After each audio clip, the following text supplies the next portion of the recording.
Hello दोस्तों, good morning, अभिनंदन, आभार। मैं आप सभी का स्वागत करता हूं आपके अपने यूट्यूब चैनल ज्ञान मंजिल तक में। दोस्तों, तो आज मैं आप सभी के लिए लेकर आया हूं 23 मार्च 2022 ईस्वी का करंट अफेयर्स। तो चलिए हम लोग देखेंगे आज से जुड़े हुए महत्वपूर्ण प्रश्न। तो सबसे पहले देख लेते हैं एक ठो बहुत ही अच्छा वाक्य जो आपको ऊर्जावान बनाए रखेगा। दोस्तों, तो दुनिया उसी की कदर करती है जो खुद को कीमती बनाता है। यानी कि दुनिया उसी की कदर करती है जो खुद को कीमती बनाता है, उसकी नहीं जो जरा सी मुसीबत देखकर हार मान जाता है। यानी को मुसीबत आए लेकिन आपको हार नहीं मानना है, अपने लक्ष्य के प्राप्ति की तरफ आगे बढ़ते ही रहना है। और उसी को जो दोस्तों दुनिया जो है कदर करती है, याद रखिएगा। जो थोड़ा सा मुसीबत देखकर हार जाती है उसका कदर नहीं करती है। दोस्तों, तो चलिए हम लोग स्टार्ट करते हैं इसी के साथ। आज का पहला क्वेश्चन है दोस्तों, ये रहा आप लोगों के सामने कि 21 मार्च 2022 को एन बीरेन सिंह किस राज्य के मुख्यमंत्री के पद के रूप में शपथ लिए हैं। तो नाम है एन बीरेन सिंह। दोस्तों, इन बीरेन सिंह, हाँ, आप लोगों को पता होगा कि पहले भी ये मुख्यमंत्री थे। तो कहाँ के थे दोस्तों? तो याद रखिएगा, मणिपुर। तो हाल ही में ये जो मणिपुर में चुनाव हुआ था दोस्तों, जहाँ पर विधानसभा की 60 सीटें हैं, जिसमें भाजपा ने 32 सीटें लाकर फिर से सरकार बनाई है। और मुख्यमंत्री फिर से कौन बन गए हैं दोस्तों? तो एन बीरेन सिंह, याद रखिएगा। दोस्तों, अगर पूछा जाए कि मुख्यमंत्री को जो है शपथ कौन दिलाता है, तो वहाँ का राज्यपाल दिलाता है। दोस्तों, याद रखिएगा। तो मणिपुर में विधानसभा की सीट 60 है, जिसमें भाजपा 32 सीट हासिल की है। हेंगोंग सीट से 5वीं बार चुनाव जीते हैं कौन? तो एन बीरेन सिंह फुटबॉल के खिलाड़ी भी हैं। दोस्तों, याद रखिएगा। मणिपुर के राज्यपाल कौन है? तो एल गणेशन, याद रखिएगा। इन्हीं के द्वारा इनको जो है शपथ दिलाया गया है। पंजाब के नए मुख्यमंत्री भगवंत मान सिंह को शपथ कौन दिलवाया था? तो बनवारी लाल, याद रखिएगा। दोस्तों, काबुल लमजाओ तैरता हुआ पार्क जो है दोस्तों, विश्व का एकमात्र तैरता हुआ पार्क किस झील में है? तो लोकटक झील। कहाँ में है? तो मणिपुर, याद रखिएगा। काबुल लमजाओ। मीराबाई चानू दोस्तों, तो मीराबाई चानू का संबंध भी कहाँ से है? तो मणिपुर से, याद रखिएगा। दोस्तों, तो मीराबाई चानू कौन है दोस्तों? तो इनका संबंध जो है भारोत्तोलन से है। भारोत्तोलन यानी कि भार उठाती है, वेट लिफ्टिंग करती है। तो टोक्यो में जो ओलंपिक हुआ 2021 में दोस्तों, उसमें जो है सिल्वर मेडल जीती थी, याद रखिएगा। एमसी मैरी कॉम दोस्तों, यह भी है जो मणिपुर के है। म से मीराबाई चानू, म से मणिपुर, मैरी कॉम। तो ये भी जो है ओलंपिक में जो दोस्तों कांस्य पदक जीत चुके हैं। किस में जीत चुकी है? तो कांस्य पदक जीती थे दोस्तों ये बॉक्सिंग में, याद रखिएगा। बॉक्सिंग में कांस्य पदक जीती थी 2012 में। इनका जो पुस्तक आत्मकथा का नाम है द अनब्रेकेबल, याद रखेगा। सुपर मॉम के नाम से भी जाना जाता है मैरी कॉम को। थांगटा मणिपुर का मार्शल आर्ट है, ये भी याद रखेगा। थांगटा। चकहाव, जिसे काला चावल कहते हैं, जीआई का टैग प्राप्त हुआ किसे? तो मणिपुर को दोस्तों, उसको नाम है चकहाव।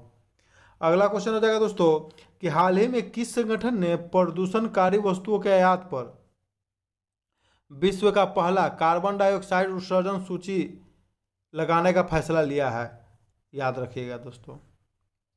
तो कार्बन डाई उत्सर्जन जो है कर यानी कि टैक्स, उसके लिए अलग से पैसा लगाने का विचार किया है। तो कौन है दोस्तों? तो याद रखिएगा, यूरोपीय यूनियन, याद रखिएगा। यूरोपीय यूनियन है दोस्तों, याद रखिएगा। बहुत ही महत्वपूर्ण क्वेश्चन है। तो यूरोपीय यूनियन का मुख्यालय ब्रुसेल्स में है, यानी कि बेल्जियम की राजधानी। इसमें 27 देश सदस्य हैं। इसके मुद्रा का नाम यूरो है। यूरो जो है कितने देशों में चलता है दोस्तों? तो 19 देशों में चलता है, याद रखेगा। बेल्जियम में ही एक बहुत ही महत्वपूर्ण स्थान है वाटरलू, जहाँ पर जो है नेपोलियन बोनापार्ट जो है युद्ध हार गया था। बेल्जियम ही है, पूछता है। बस वाटरलू, बस बेल्जियम। भारत कब तक शून्य कार्बन उत्सर्जन बन जाएगा? तो 2070 तक, जबकि मुंबई ने घोषणा किया कि हम 2050 तक शुद्ध शून्य कार्बन उत्सर्जन को प्राप्ति कर लेंगे। दोस्तों, याद रखिएगा। नाटो का मुख्यालय कहाँ में दोस्तों? तो ब्रुसेल्स, बेल्जियम में नाटो का भी मुख्यालय है, ब्रुसेल्स, बेल्जियम। आई नाटो के ही चलते जो दोस्तों रूस और यूक्रेन के बीच जो संघर्ष चल रहा है, वो नाटो का ही काम है। नाटो की स्थापना 1949 ईस्वी में हुआ था दोस्तों। इसमें 30 सदस्य देश है। कितने दोस्तों? तो 30, याद रखिएगा। जितने भी विकसित देश हैं, अमेरिका हो गया, फ्रांस हो गया, ये सब जो है नाटो के सदस्य हैं। आसियान का मुख्यालय कहाँ में दोस्तों? तो आसियान का मुख्यालय है जकार्ता में। सार्क का मुख्यालय काठमांडू, नेपाल में 1985 ईस्वी में स्थापना हुआ था, याद रखिएगा दोस्तों। ओपेक की स्थापना 1960 में हुआ था दोस्तों, 1960 में ओपेक की स्थापना हुआ था। इसका मुख्यालय कहाँ है दोस्तों, तो ओपेक का है जो वियना में है। अगला क्वेश्चन हो जाएगा दोस्तों कि प्रतिवर्ष अंतर्राष्ट्रीय खुशहाली दिवस कब मनाया जाता है। तो अंतर्राष्ट्रीय खुशहाली दिवस की बात करें दोस्तों तो इसको कब मनाया जाता है दोस्तों, तो इसको मनाया जाता है 20 मार्च को, याद रखिएगा। तो खुशहाली दिवस की संकल्पना सबसे पहले भूटान देश ने किया था, याद रखिएगा। सबसे पहले किस देश ने दोस्तों, तो भूटान। विश्व खुशहाली सूचकांक में भारत की रैंक कितना है दोस्तों, तो 136, याद रखिएगा। जबकि प्रथम स्थान पर कौन है दोस्तों, तो फिनलैंड। फिनलैंड है प्रथम स्थान पर, 136 है विश्व खुशहाली सूचकांक में भारत की रैंक, याद रखिएगा दोस्तों। पाकिस्तान 121वां स्थान पर दोस्तों, भारत से ज़्यादा खुश है। अंतर्राष्ट्रीय महिला दिवस 8 मार्च को मनाया जाता है, जबकि राष्ट्रीय महिला दिवस 13 फरवरी को सरोजिनी नायडू के जन्मदिन पर मनाया जाता है। विश्व गौरैया दिवस कल भी बताया था दोस्तों, 20 मार्च को मनाया जाता है, जो कि बिहार का राजकीय पक्षी भी है। अंतर्राष्ट्रीय जल दिवस 22 मार्च को मनाया जाता है। विश्व उपभोक्ता दिवस 15 मार्च। बिहार दिवस 22 मार्च को मनाया जाता है, याद रखिएगा दोस्तों। आज ही के दिन बिहार दिवस 22 मार्च को ही मनाया जाता है। प्रतिवर्ष अंतर्राष्ट्रीय वन दिवस 21 मार्च को मनाया जाता है। प्रतिवर्ष वन्य जीव दिवस 3 मार्च को मनाया जाता है। ये सब महत्वपूर्ण दिवस है दोस्तों, इस सबको याद रखिएगा। 23 मार्च को एक और घटना घटा था दोस्तों, याद रखिएगा। तो 23 मार्च को जो है भगत सिंह, सुखदेव और राजगुरु, ये तीनों लोगों को फांसी दिया गया था लाहौर में, याद रखिएगा। सॉन्डर्स की हत्या के कारण, याद रखिएगा दोस्तों। बहुत बार क्वेश्चन पूछ जाता है कि किसके लिए जो भगत सिंह, राजगुरु, सुखदेव को फांसी दिया गया, तो सॉन्डर्स की हत्या के लिए, याद रखिएगा, न कि असेंबली में बम फेंकने के लिए। भारत वन रिपोर्ट 2021, सर्वाधिक वन क्षेत्र कहाँ में है दोस्तों, मध्य प्रदेश। न्यूनतम वन क्षेत्र हरियाणा, प्रतिशत और क्षेत्रफल दोनों में। सबसे अधिक प्रतिशत की दृष्टि से सबसे अधिक जो है वन क्षेत्र कहाँ में है, सबसे अधिक प्रतिशत तो मिजोरम में, याद रखिएगा दोस्तों। सबसे कम जो प्रतिशत में कहाँ है, तो हरियाणा। सबसे अधिक वृद्धि तो 2 साल में हुआ दोस्तों, कहाँ में हुआ, तो हुआ है आंध्र प्रदेश में, याद रखिएगा। भारत वन रिपोर्ट कहाँ से, तो देहरादून से प्रकाशित होती है दोस्तों, ये भी याद रखिएगा। अगला क्वेश्चन हो जाएगा कि हुरून ग्लोबल रिच लिस्ट 2022 के अनुसार दुनिया का सबसे अमीर व्यक्ति कौन है। तो हुरून ग्लोबल रिच लिस्ट में सबसे अमीर व्यक्ति फिर से चुने गए हैं, कौन, तो एलन मस्क, याद रखिएगा दोस्तों। एलन मस्क जो है स्पेस एक्स कंपनी और टेस्ला कंपनी के सीईओ हैं और फाउंडर भी, संस्थापक भी। दूसरे स्थान पर हैं जेफ बेजोस दोस्तों, याद रखिएगा, जो कि अमेजन के संस्थापक हैं। और भारत के एकमात्र व्यक्ति रहे 10वें स्थान में टॉप 10 में, तो वह है मुकेश अंबानी दोस्तों, जो कि 9वां स्थान पर रहे हैं, मुकेश अंबानी, याद रखिएगा दोस्तों। स्पेस एक्स और टेस्ला कंपनी के मालिक हैं, याद रखिएगा। 205 बिलियन डॉलर उनकी संपत्ति है दोस्तों। बिलियन बराबर 10 के पावर 12 होता है दोस्तों, याद रखिएगा। बिलियन पर जो 205 पर 12 को जीरो बैठा देंगे तो हो जाएगा। दूसरे स्थान पर जेफ बेजोस, अमेजन और ब्लू ओरिजिन कंपनी के संस्थापक। मुकेश अंबानी इसमें 9वें स्थान पर है। हाल ही में किसे time person of the year पुरस्कार चुना गया था 2021 के लिए, तो एलन मस्क को ही चुना गया था दोस्तों, ये भी याद रखिएगा, एलन मस्क। हाल ही में एक ही रॉकेट से 143 सैटेलाइट भेजने वाली कंपनी कौन है, तो स्पेस एक्स है, फाल्कन 9 नामक रॉकेट से भेजा था, याद रखिएगा दोस्तों। इसरो ने एक ही बार में कितना उपग्रह भेजकर रिकॉर्ड बनाया था, जिसका जो है स्पेस एक्स ने तोड़ दिया था, 104 उपग्रह, याद रखिएगा। हिलाल पाकिस्तान हाल ही में किसे दिया गया पुरस्कार दोस्तों, तो बिल गेट्स को, याद रखिएगा। किस लिए, तो बिल गेट्स जो माइक्रोसॉफ्ट कंपनी के जो संस्थापक थे बिल गेट्स, तो पाकिस्तान बोला है कि जो पोलियो का उन्मूलन है जो दोस्तों उनके देश में, तो बिल गेट्स उसमें सबसे बड़ा सहायक रहे हैं। पद्म भूषण पुरस्कार किन 2 कंपनियों के सीईओ को दिया गया था, गूगल और माइक्रोसॉफ्ट। जबकि गूगल के सुंदर पिचई, माइक्रोसॉफ्ट के सत्या नडेला दोस्तों, याद रखिएगा। पद्म विभूषण पुरस्कार 2022 कितने व्यक्तियों को दिया जाने की घोषणा की गई, 4 व्यक्ति। कौन कौन, तो कल्याण सिंह, जो कि मुख्यमंत्री थे उत्तर प्रदेश के, जिनकी मृत्यु हो गई। बिपिन रावत, भारत के प्रथम CDS, chief of defence staff, जिनका जो हेलीकॉप्टर दुर्घटना में मृत्यु हो गई, याद रखिएगा दोस्तों। प्रभा अत्रे, याद रखिएगा। राधे श्याम खेमका, ये 4 लोगों को जो है पद्म विभूषण पुरस्कार दिए जाने के लिए कहा गया है दोस्तों, याद रखिएगा। अगला क्वेश्चन हो जाएगा कि हाल ही में किस राज्य के विधानसभा भारत के पहले पेपरलेस विधानसभा बन गया है, यानी कि भारत का पहला पेपरलेस विधानसभा कौन सा बन गया है दोस्तों। तो पेपरलेस यानी कि वहाँ पर कागज उगज का यूज नहीं होगा अब विधानसभा में, टैब से सब काम हो जाएगा। तो हो जाएगा दोस्तों ये आंसर नागालैंड, याद रखिएगा। पेपरलेस कौन बन गया है, तो नागालैंड। NEV नेशनल ई विधान ऐप जो है इसके तहत विकसित किया गया दोस्तों। नागालैंड के मुख्यमंत्री कौन है, तो नेफ्यू रियो, न से नागालैंड है न से नेफ्यू रियो। नागालैंड के राज्यपाल जगदीश मुखी हैं दोस्तों। नागालैंड को 13वें संविधान संशोधन के द्वारा राज्य का दर्जा दिया गया, ये भी ध्यान में रखेगा। नागालैंड में विधानसभा की कुल कितनी संख्या है दोस्तों, तो 60 सीटें हैं विधानसभा के। हॉर्नबिल फेस्टिवल, तो ह के बाद न आ गया तो न से नागालैंड, ये भी याद रखिएगा। अमूर फाल्कन की राजधानी किसे कहते हैं, तो ये भी कहते हैं दोस्तों नागालैंड को, याद रखिएगा। माउंट सरामती पर्वत नागालैंड में है।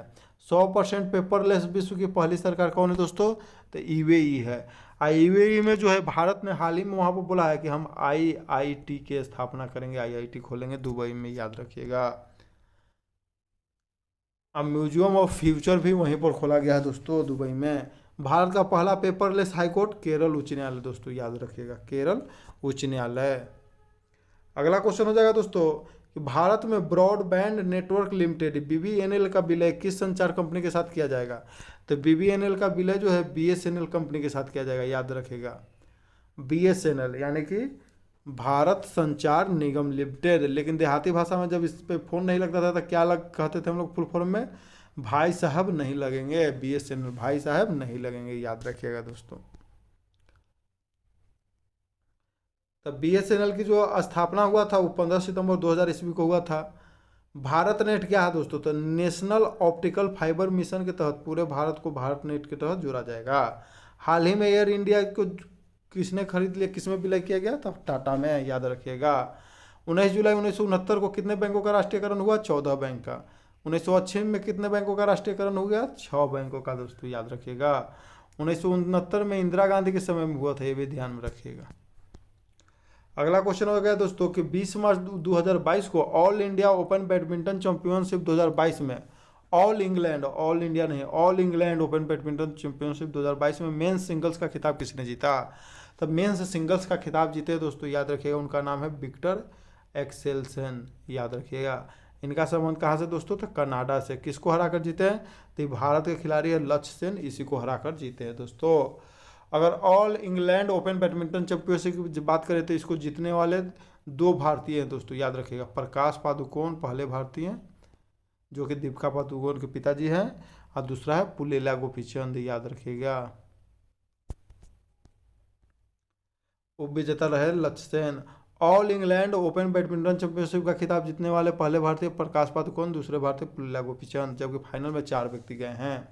बैडमिंटन के क्षेत्र में हाल ही में लाइफ टाइम अचीवमेंट अवार्ड से किसे सम्मानित किया गया, तो प्रकाश पादुकोण को दोस्तों, याद रखिएगा। पीवी सिंधु ने ओलंपिक में कौन सा पदक जीता था, तो सिल्वर और ब्रॉन्ज, याद रखिएगा। ओलंपिक में 2 पदक जीतने वाली प्रथम महिला खिलाड़ी है भारत की पीवी सिंधु। सिल्वर मेडल 2016 में जीती थी दोस्तों, जबकि 2020-21 में क्या जीती है, तो ब्रॉन्ज मेडल किस में, तो जीती है बैडमिंटन में। ऑल इंडिया ओपन बैडमिंटन 2022 का खिताब विक्टर एक्सेल्सन ने विक्टर एक्सेल्सन कहाँ के हैं दोस्तों, डेनमार्क के। हम कनाडा बता दीजिए, सॉरी, वो है डेनमार्क के। हरा कर जीता, किसे हरा करते, यहाँ पर भी लक्ष्य सेन को ही हरा कर जीते थे, याद रखिएगा, लक्ष्य सेन। थॉमस और उबेर कप का संबंध किससे दोस्तों, तो बैडमिंटन से ही है।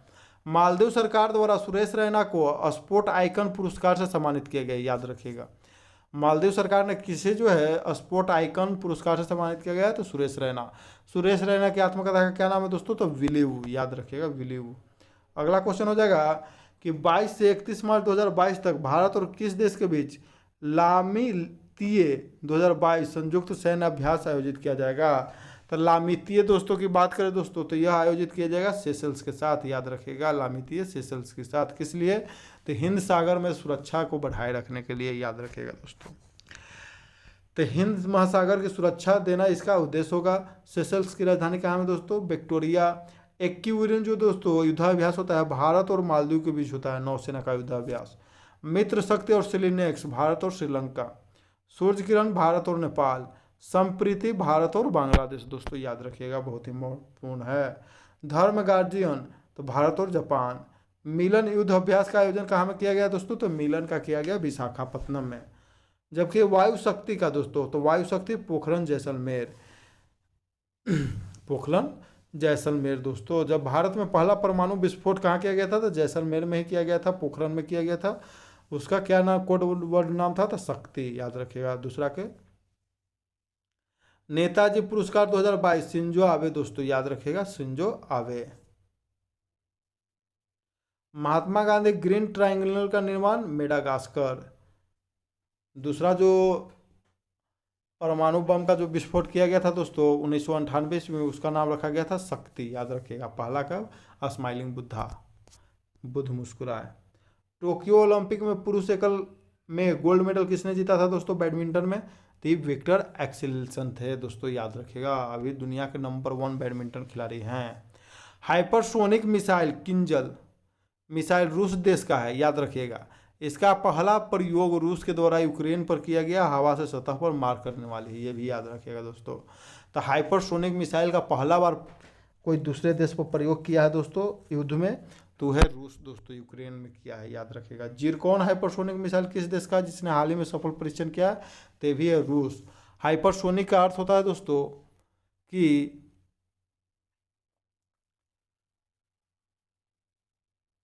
5 मैक से जिसका ज़्यादा स्पीड हो जाता है, 5 से 10 गुना ज़्यादा ध्वनि की गति से, तो उसको जो बोलते हैं हाइपरसोनिक। भारत का ब्रह्मोस मिसाइल कैसा है, तो सुपरसोनिक मिसाइल है दोस्तों। कैसा है, तो सुपरसोनिक क्रूज मिसाइल है, जिसका स्पीड है 2.8 मैक। भारत का सबसोनिक मिसाइल का क्या नाम है दोस्तों, तो निर्भय, जिसका स्पीड कितना है 0.8 मैक।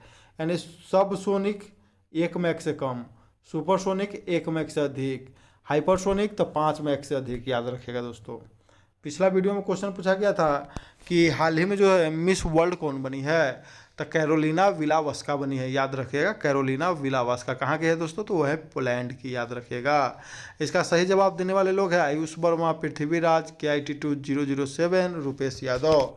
इन सभी को बधाई और ढेरों सारी शुभकामनाएं दोस्तों। आप लोग ऐसे ही लगे रहिए। आज का क्वेश्चन रहेगा दोस्तों, जिसका आप लोग कमेंट करके जवाब दीजिएगा कि किसी भी युद्ध में पहली बार हाइपरसोनिक मिसाइल का प्रयोग किया गया, उसका क्या नाम है। तो हाइपरसोनिक मिसाइल का जिसका प्रयोग किया गया है, उसका आप लोग को नाम बताना है कि उसका नाम क्या है। हाइपरसोनिक मिसाइल जिसका प्रयोग रूस ने यूक्रेन पर इस्तेमाल किया है याद रखिएगा दोस्तों।